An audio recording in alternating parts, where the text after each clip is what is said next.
The last scout here. Hillary's still bitter and falling down. The mainstream media is still lying. And Maduro gives us all a perfect example of how wonderful socialism is. This is the last scout. I wanted to bring this one to you myself. This one comes from Reuters. And, you know, before I get started on it, I've done a lot of videos and articles and news reports on Venezuela. And I've done it for a reason, because Venezuela has been a prime example of how messed up socialism is. Remember Sean Penn? Oh man. God, I think that's what really brought my attention to Venezuela, was when Sean Penn went down there years ago and started revving it up for Maduro, and boy howdy, just what a wonderful place it was. Venezuela's so wonderful. Well, now it's a piece of socialist dump crap. And here's a good example for you. For poor Venezuelans, a box of food may sway vote for Maduro. A bag of rice on a hungry family kitchen table could be the key to Nicolas Maduro retaining the support of poor Venezuelans in May's presidential election. For millions of Venezuelans suffering an unprecedented economic crisis, a monthly handout of a box of heavily subsidized basic food supplies by Maduro's unpopular government has offered a tenuous lifeline in their once prosperous OPEC nation. Now remember, the government, the socialist government, took over the oil companies, and they have pocketed cash in Maduro and his wife and reorganized the government, redid their constitution to where they are totally onslaught socialist in control. And now, look at this. They're at the point to where, to get people to vote for him, he's going to make sure that he hands out boxes of food. Now, if that's not socialism, I don't know what is. That is just the perfect, you know, wreck their food, wreck their economy, have complete total control over them, and use food to get votes. Boy, talk about the survivability of a Venezuelan these days, when this has been going on for so long that if you haven't been following it, well, one thing you need to know is that starvation in Venezuela has gotten so bad that the people actually went in and ate the animals at the zoo. Yeah, you heard me right. Went and ate the animals in the zoo. Their economy is so destroyed under socialism that their money exchange is no good. So bad, as a matter of fact, that they in some enclaves across Venezuela, they've created their own currency system to barter, to get goods. And there's so much black market going on, and then you've got all the Venezuelans along the Colombia border. But let me read on. The 55-year-old successor to Hugo Chavez introduced the so-called CLAP boxes in 2016, CLAP boxes, in a signature policy of his rule, continuing the socialist government's strategy of seeking public support with cash bonuses and other giveaways. Now running for re-election on May 20th, Maduro says the CLAPs are his most powerful weapon to combat an economic war being waged by Washington, which brands him a dictator and has imposed sanctions. No, Maduro, this is socialism. This is what you wanted. Mariana, a single mother who lives in the poor hillside neighborhood of Petare in the capital Caracas, says handouts will decide her vote.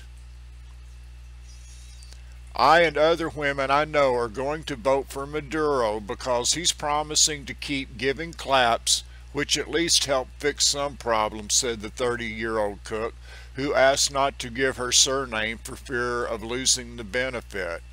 When you earn minimum wage, which doesn't cover exorbitant prices, the box helps. So see, there you go. Maduro has gotten total control of the people that he's able to influence their vote by offering food. Now that is what you would call a self-sustaining government, a self-sustaining Venezuela. When you can buy a boat, buy a vote. Yeah, I wish you could buy a boat, right? When you can buy a vote for a box of food. Socialism, it's a grand thing. Let me read on. Yet, the worse the economy gets, the more dependent some poor Venezuelans become on the state. Life in the South America's country poor barrios revolves around the clap boxes. According to the government, 6 million families receive the benefit from a population of around 30 million. Venezuelans, many of whom are undernourished, anxiously wait for their monthly delivery, and a thriving black market has sprung up to sell clap products. The government sources almost all the clap goods from abroad, especially from Mexico, since Venezuela's food production has shriveled and currency controls restrict private imports. Critics, including Maduro's main challenger for the May 20th vote, Henry Falcone, says the claps are a cynical form of political patronage and are rife with corruption. Erratic supply and control of distribution by government-affiliated groups have sown resentment among others. In Chavez, the clap boxes usually contain rice, pasta, grains, cooking oil, powdered milk, canned tuna, and other basic goods. Recipients pay 25,000 bolivars per box, or about 12 cents at the black market rate. That is a godsend in a country where the minimum monthly wage is less than $2 at that rate and would be swallowed up by 2 boxes of eggs or a small tin of powdered milk. Inflation at more than 4,000% annually, according to opposition data, is pulverizing household income. The administration of the clap, the local supply and production committees, does not hide its political motivation. The claps are here to stay. They are an instrument of the revolution, said Franny Bernal, clap chief administrator. It has helped us stop a social explosion and enabled us to win elections and keep winning them, he told Reuters, referring to government victories in 2017 local polls. Sometimes, though, the tactic backfires, as it did when promised free pork failed to arrive over Christmas, prompting street protests. Maduro's inability to halt rising hunger has jarred with the experience of many under Chavez, who won the presidency in 1998 and improved Venezuela's social indicators with oil-fueled welfare policies. Even though Maduro's approval rating is only around 26%, according to one recent poll, his re-election looks likely, as Venezuela's opposition coalition is boycotting the vote on accusations it is rigged. So, there you have it. You know, Maduro, the article goes on further. There you have it. There's socialism right there. You know, Venezuela has been a very important educational tool, especially during this time in American history, with all of our elections and all of our internal strife that we've got going on. But these are the kind of people, this is the kind of government that wants to take over America. I don't think so. Really? I could get hungry enough to vote for you for a can of freaking beans? Then you don't know the heart of an American very well. You don't know the heart of veterans very well. Man, socialism, we don't need it here in America, and I love to use Venezuela because it has been an open classroom to teach Americans about socialism.